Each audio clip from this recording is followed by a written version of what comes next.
Ethan, a video game lover, just got a brand new game. Legendary Quest 3000. He pops it into his console, eyes shining with excitement. But poof! With a flash of light, the game characters jump out of the screen. A brave knight, a royal princess, and a grumpy wizard land right in Ethan's room.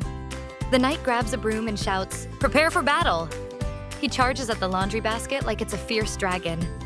The princess holds up a TV remote. "Behold, my magic wand!"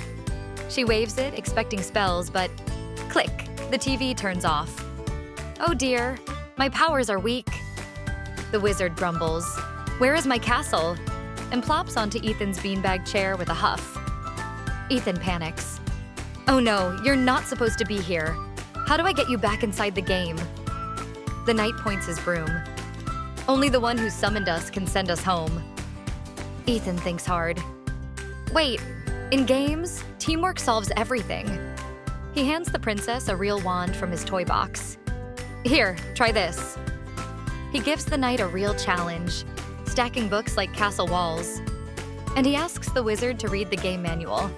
Because wizards love old books. The wizard reads aloud. To return, press restart. Ethan rushes to the console and beep. Another flash of light. Poof, the characters are gone. Ethan sighs in relief. That was crazy, but also kind of fun. He looks at his game console and smiles. Maybe I should balance gaming with real adventures. Just then, poof, the knight's broom appears on the floor. Ethan picks it up and laughs. Guess I'll start my real adventure by cleaning my room. Don't forget to hit subscribe and share the magic with your friends.